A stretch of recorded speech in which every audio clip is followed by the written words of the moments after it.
Hey guys, in this video we're going to cover the 3 most important things you should do right now if you're unhappy at work or feeling a little bit stuck in your career. These are things that are going to immediately make your situation better, and they're going to free up mental and emotional energy and give you more clarity so you can move forward in a more productive way. My name is Alex Resnick with Evolve Leadership, where we get you the human skills that are essential to be successful in today's modern world.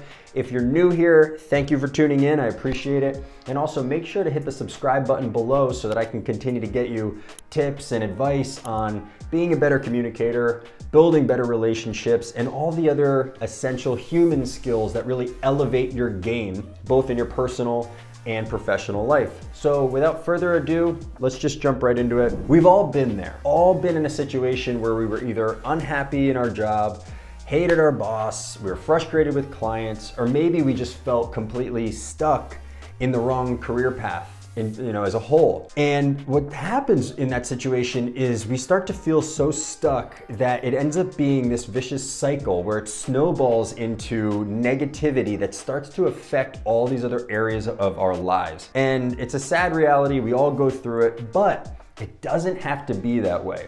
So the first thing we want to focus on is changing our perspective and look at this opportunity to strengthen our mental toughness. So instead of looking at this job that you're frustrated with, a boss who's nagging you, clients that are annoying coworkers, right? Whatever it may be, this is a challenge. Life is challenging. It's not supposed to be easy. It's not supposed to be butterflies and rainbows every day. This is an opportunity for me to strengthen my mental toughness. Do I have the mental toughness to get through challenging times?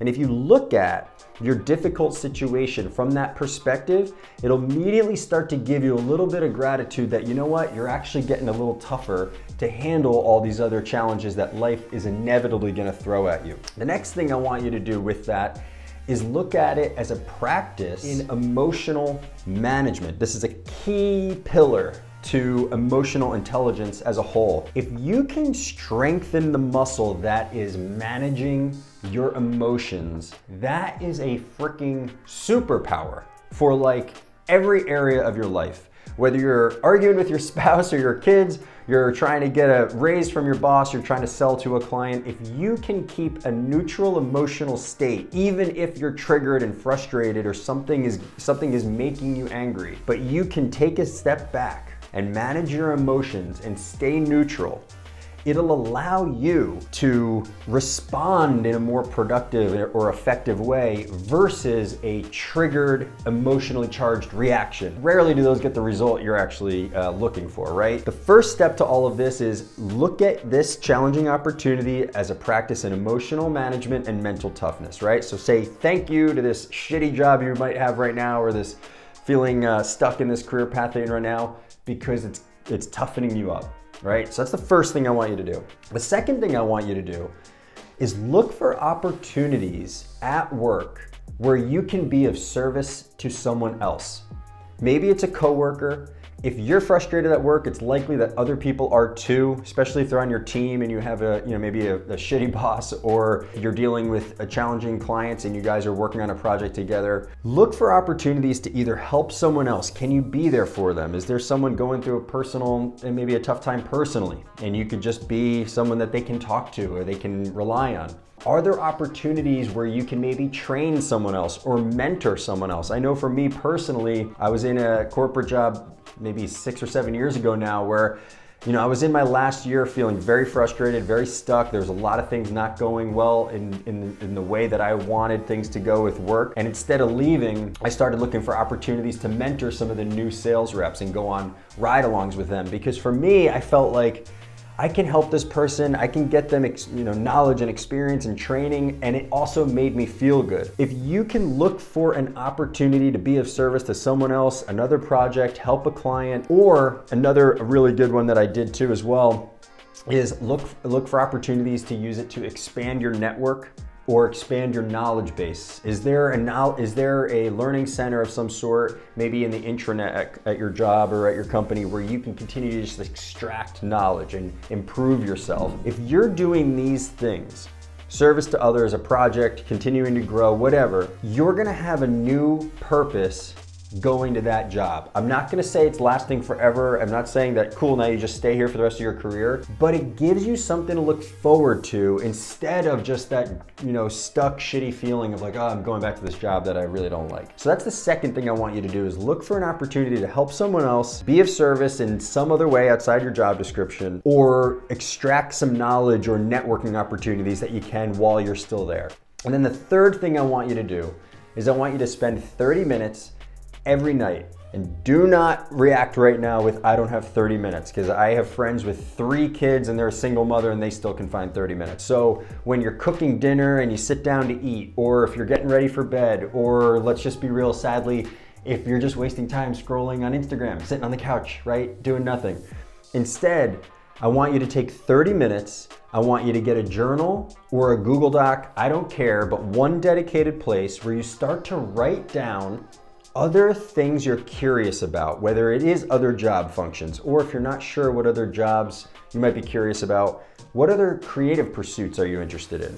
What are your hobbies? Where does your mind naturally wander? What are the things that you're interested in? Is it clean energy? Is it cleaning up the ocean? Is it giving back to inner city children? Maybe it's painting, maybe it's ceramics, maybe it's coaching soccer practice. It doesn't matter. Don't judge, don't filter. Just start to write down other things you'd be excited to trade your time for, things that you're curious about. And then what I want you to do is start to either Google search opportunities to either work, get mentored, or volunteer in those capacities, or try to find other people who are doing that thing. So whether they work in that field, they volunteer in that field, any type of interaction in that job function, creative pursuit, whatever industry, whatever it may be. And the thing about this is, one, it's gonna start to give you clarity on these other things that you might be interested in, but it's also gonna make you feel good because you're making progress towards something new instead of just staying stuck in the known that's already bringing you down. So if you combine all of this together, right, let's recap everything. You're gonna appreciate the tough time that you're in at the job you don't like because it's making you mentally stronger and you're practicing your emotional management. And then you're gonna look for a way to be of service to others or another project or something outside your job description. So now you have a little bit of more purpose for why you're going to that job. And then at night, you know you're making progress towards something you would rather do. That whole thing combined is gonna make you feel a whole lot better about the situation that you're stuck in right now. If you're doing it from a state of optimism and possibility and excitement, you're gonna be way more creative and you're gonna have way more discovery. So those are the 3 things that you should be doing right now before anything else if you're stuck in your job or in a career path you're unhappy with. And on the next video after this, I'm gonna dive in a little bit deeper on how to start to execute on finding those new opportunities. And if you wanna continue the learning on your own, in addition to the YouTube videos on my channel, in the description below, I have links to free resources, other trainings, all these other things where I can continue helping you with this, because I used to be there, I was there for years. I became obsessed with trying to figure out how do you love your job, and then helping other people figure out how to get on a career path they love as well. So I want to thank you for tuning in, and we'll see you on the next video.